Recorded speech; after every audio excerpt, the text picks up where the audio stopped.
Hola, ¿qué tal amigos de Cine en Línea? Los saluda su amigo Elio que creen el día de hoy nos venimos a un evento, vea nada más, súper especial, señoras y señores, venimos a una presentación especial y exclusiva de la nueva película de Disney Pixar, Elio, así es, señoras y señores, la película que estrenará el 19 de junio.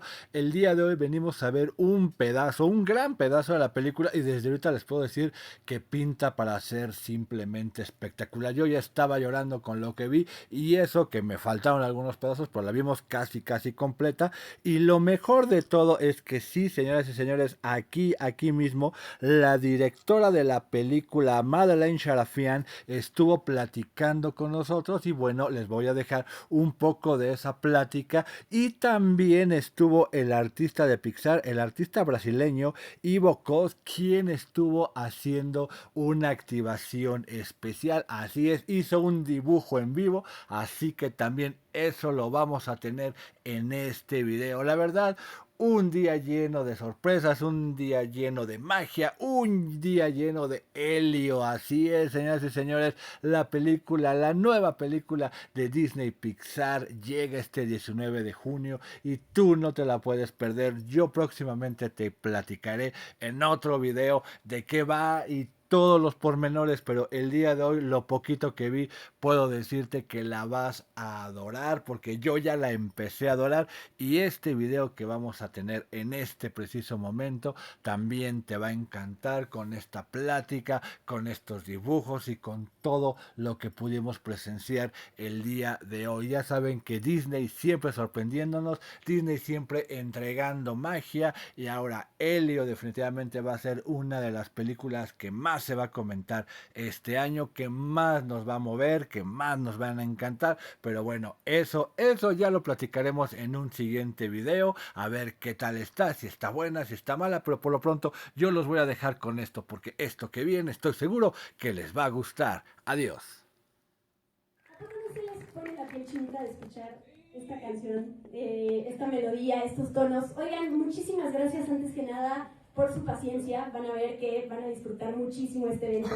Y me encanta que puedo decirles que esta vez no va a ser un lunes de bajón, porque tenemos la oportunidad de tener aquí a dos artistas, a dos talentazos que van a hablar de la nueva película de Disney Pixar, que es Elio, que se estrena el 19 de junio en cines, o sea, ya no falta nada para que podamos verla.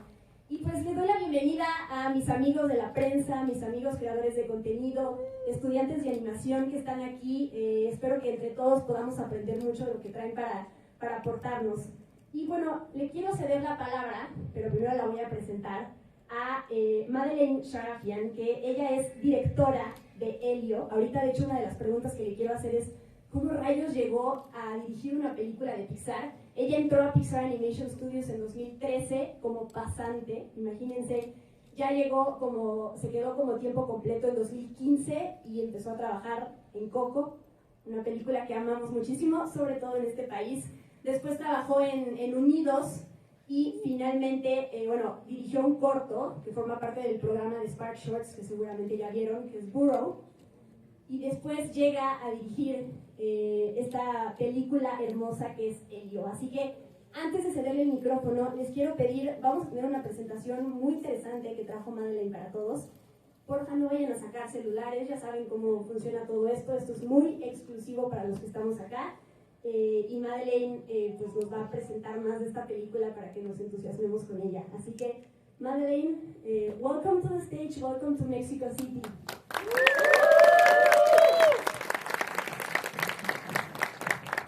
Thank you so much for being here. We're very lucky to have you here. Yeah.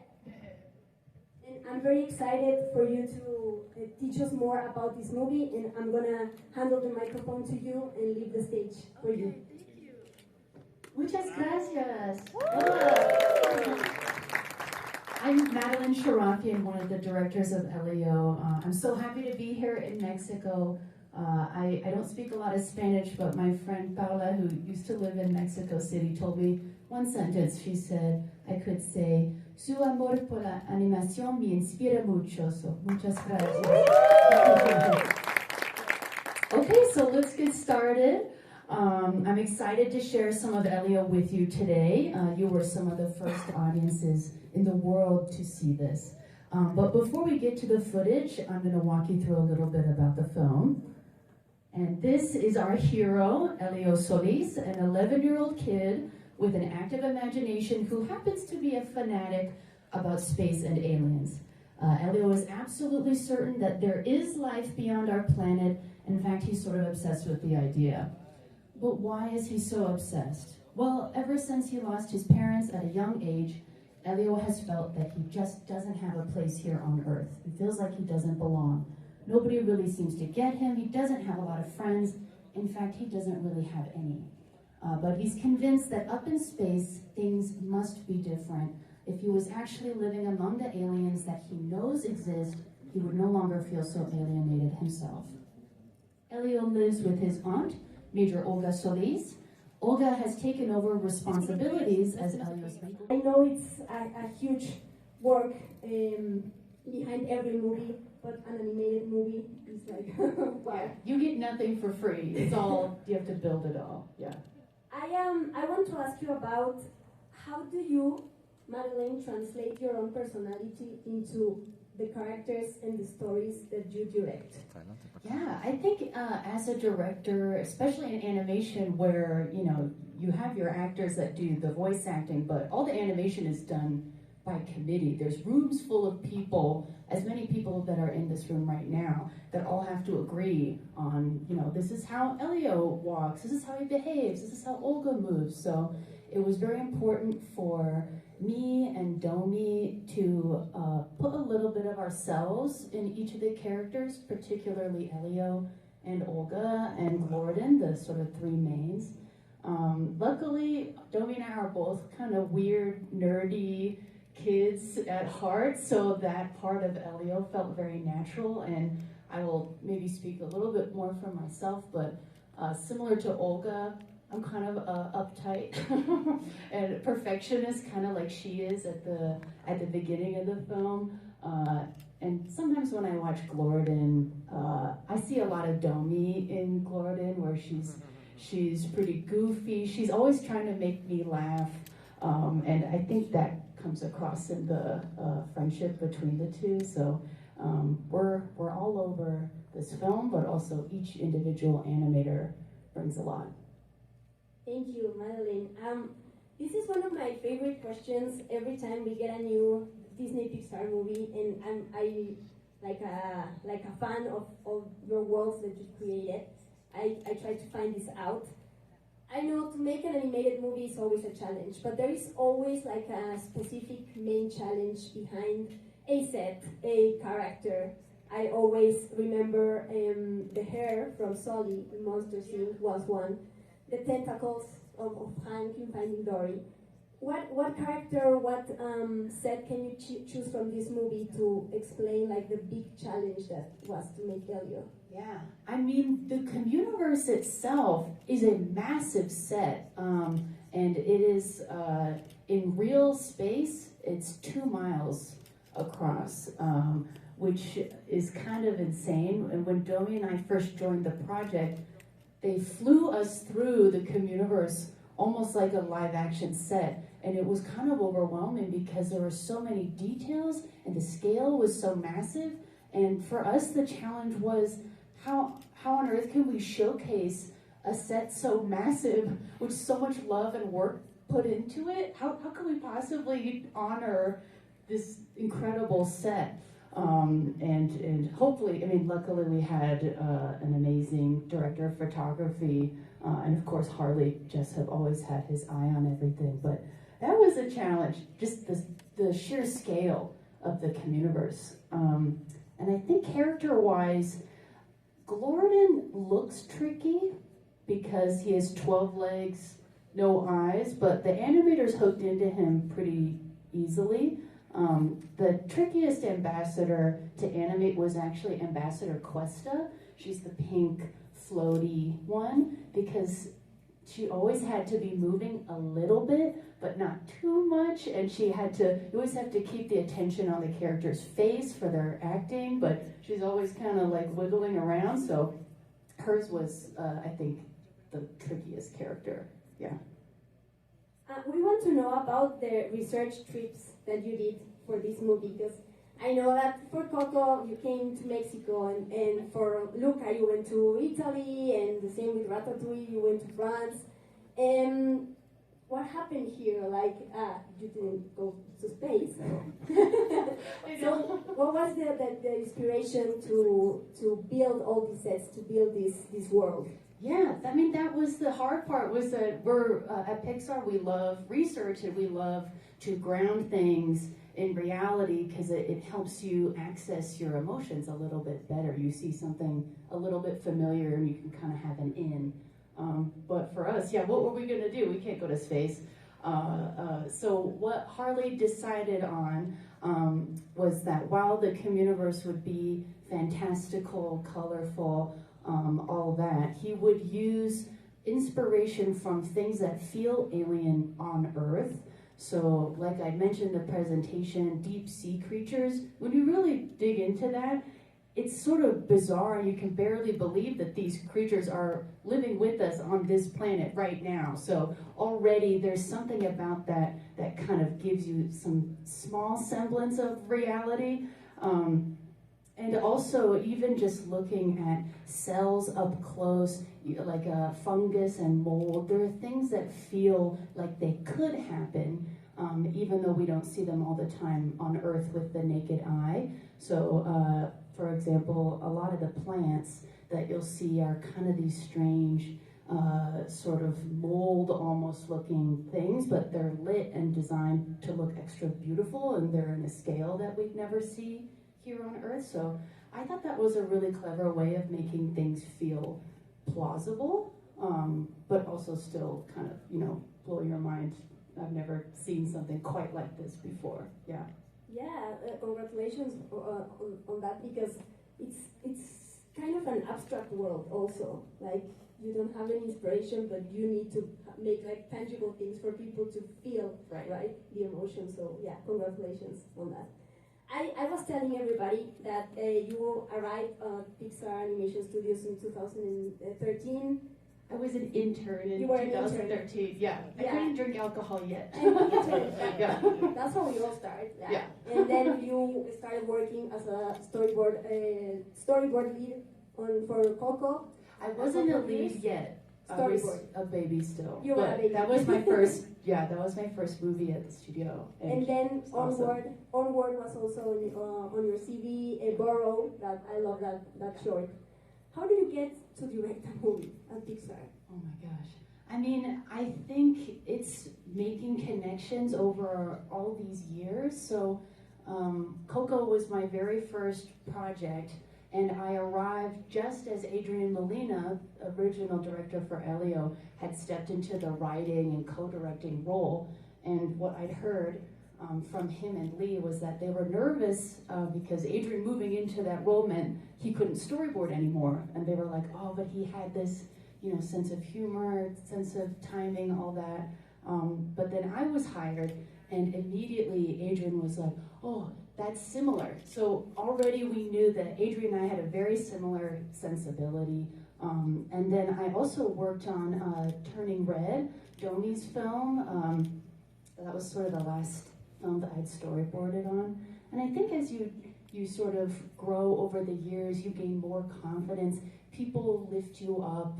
I never thought I could be a director. When I was growing up, there weren't any, especially female directors in animation. I didn't think it was an option. So it's only thanks to Domi, really, that I even thought this could happen. And also Adrian for inviting me into the project. I wouldn't have thought I could do this if he hadn't asked for me personally. You kind of answered my last question, but I want to specify. We have a lot of students from animation here, and I want to ask you, what advice would you give to them about your creative process, or how you handle when you're blocked, when you don't have any creative ideas, or when sometimes you have you don't trust yourself as much as other people do? Yeah, I mean, gosh, it's such a exciting time to be a student, because anything is possible for you, and especially if you're still in school and you're getting to do your own projects. Now is one of the last times before you enter a job that you'll be able to create exactly what you want for your own short films or whatever project you're working on. And I guess I'd just encourage you to make exactly what you like right now while you have the chance, so you get to know your own taste. Because once you enter a big studio, it can be hard. There's expectations, there's people giving you assignments. It's not going to be exactly what you want. But learning your own taste and the way that you like to do things, I think as soon as possible is important, because later on you might be given more opportunity to speak up, and then you'll know, I know what I like and now I can voice it. I've had all this practice. I've made something. I made short films in school that I still, I know what I'm talking about because I made a 2-minute short, and that sometimes that confidence is all you need. So, but it can be hard. Art blocks are tricky, but now's the time to just, whatever you like, just go for it. Thank you so much, Madeline. Un aplauso, por favor. Thank you so much for sharing your wisdom with us, your experience. Thanks for having me. I am gonna introduce another important artist that was part of this movie that's here, which is a Latino, and that's Ivo. Ivo Kos, can you come to the stage, please?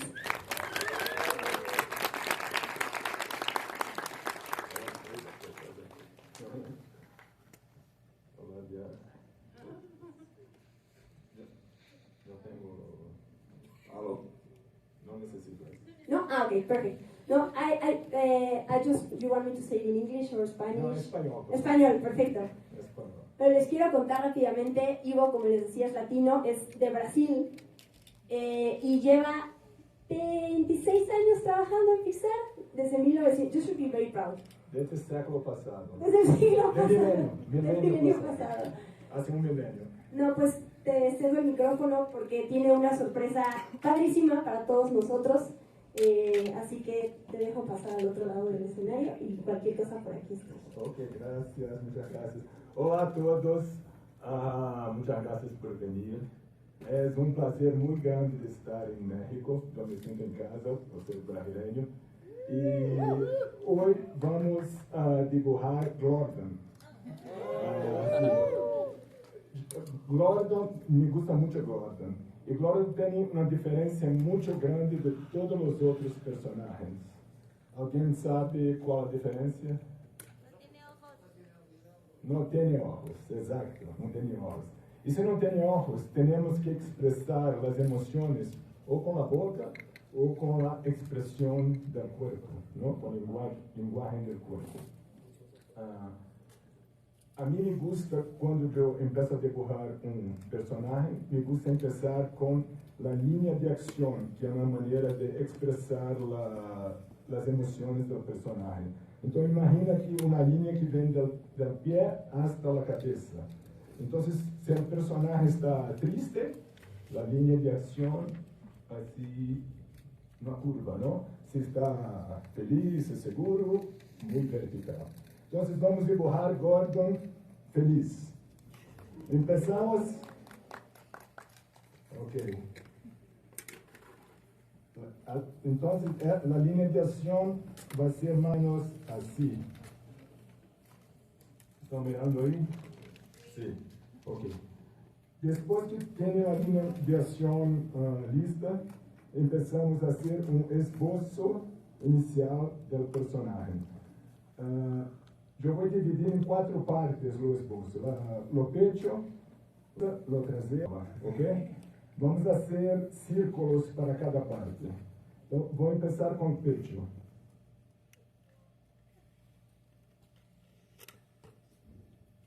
Y no necesita ser perfecto, es solamente un esbozo. Aquí está el pecho. Están dibujando el pecho. ¿Sí? Ahora yo voy a hacer la cabeza. En la cabeza es más o menos como 2/3 de la dimensión del pecho, ¿no? Es grande, pero no tan grande.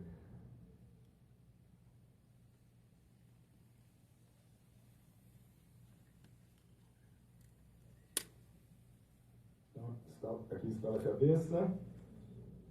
Agora eu vou fazer a parte de trás, o traseiro,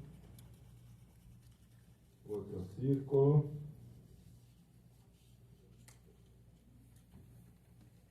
Pode continuar. E a última parte do esboço é a cola, não? E aqui temos um esboço inicial de Gordon. A cola tem 3 garras. Eu vou fazer 3 círculos aqui. 1, 2, 3. Ok? E agora começamos a fazer os traços finais e os detalhes do personagem. Eu vou começar com a cabeça. Ok? Aqui está. Lá. A boca. Gordon está muito feliz, com uma sorriso. Oh. Sorry.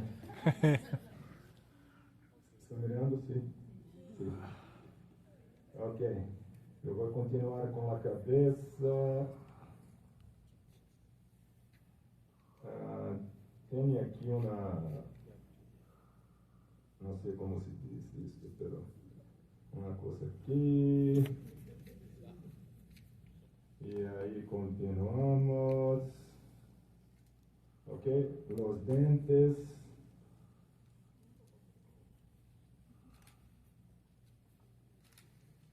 Aí estão os dentes.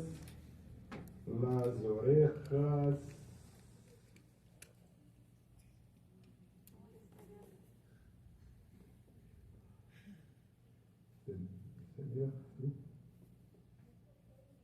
Ok? Aqui tem uma, como se diz, no cuello tem uma dobladura da piel, não? Sim, exato. Aqui.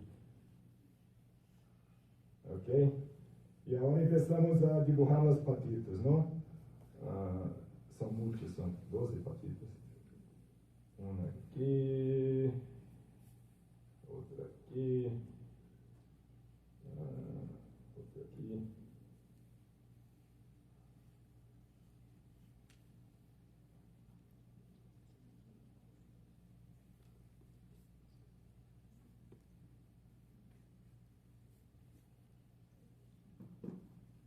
Ok?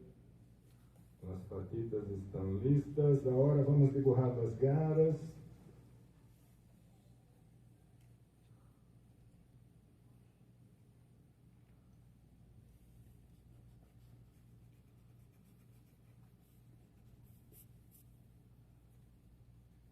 E Gordon tem uns círculos aqui ao lado, não? Que são para cada pata há um círculo na piel, algo assim. Ok? E se querem continuar haciendo, melhorar o traço para ser mais um dibujo melhor, podem.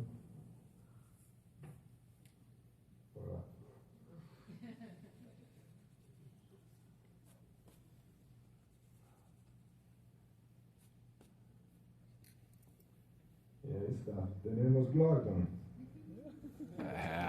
¡Bravo! ¡Woohoo! Chulada. ¿Tiene alguna pregunta? Déjemelo ahí, por favor.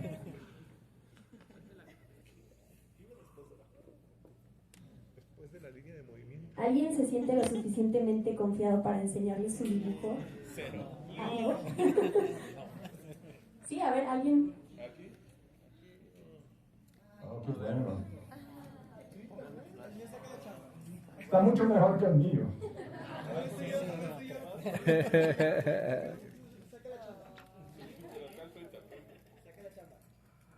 Wow. Muy bueno. Wow. Increíble.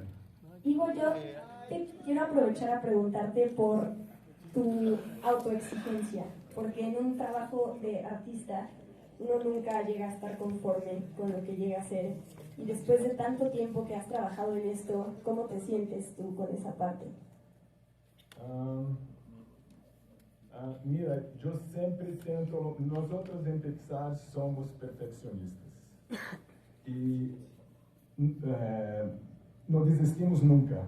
Entonces, yo estoy trabajando y pienso, eso está muy bueno, pero puede ser quedar mejor. Entonces, 1 hora más, 2 horas más, está bueno, sí, pero tentamos hasta cuando esté perfecto, ¿no? Entonces, somos muy perfeccionistas y estamos todo el tiempo tentando lo mejor, ¿no? Lo importante no es continuar cuando tú sabes cuando tu trabajo está bueno, ¿no? Si tu trabajo no está bueno, si no estás seguro que exactamente lo que quiere, tienes que continuar. Esto es una cosa que Steve Jobs, muchos años atrás, dijo en Pixar, que cuando tiene una cosa buena, tú sabes. Y también sabes cuando no está bueno. Entonces, no pare cuando no está completamente satisfecho con el resultado de tu trabajo. Continúe hasta el punto que esté satisfecho. Muchas gracias. Un aplauso, por favor, para Elio. I want to ask Madeline if you can come back to the stage so we can take a picture of you, too, please. Thank you.